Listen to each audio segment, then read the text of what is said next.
আপনারা সবাই জানেন ফিলিস্তিনের মধ্যে মুসলমানের মজলুমের কাহিনী। এটা শুধু গল্প না, বাস্তবতা।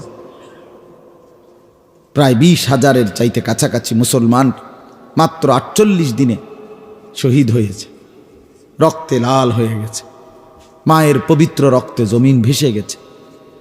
প্রায় 8,000-এর মতো বাচ্চা, মাসুম বাচ্চা, ছোট ছোট বাচ্চা শাহাদাত বরণ করছে। 7 লাখ শিশু যারা ঘর হারা, মা হারা, বাবা হারা, সর্বহারা।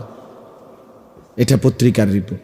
7 লক্ষ বাচ্চা যারা জানে না তাদের মা কোথায়, আগামী ভবিষ্যৎ কোথায় আশ্রয় নিবে। 23 লক্ষ মুসলমানের ঘর বাড়ি, বসত ভিটা কিচ্ছু নাই, কিচ্ছু নাই। একটা ভিটা মাটি, একটা মাটির ঘর, কুড়ের ঘর মাটির উপরে নাই। কোথায় তাদের বিল্ডিং, কোথায় তাদের ঘর, কোথায় তাদের ব্যাংক ব্যালেন্স, কোথায় তাদের ফার্নিচার, কোথায় আসবাবপত্র, কোথায় খাট পালং, কোথায় সেগুলো হারিয়ে, কিচ্ছু নেই।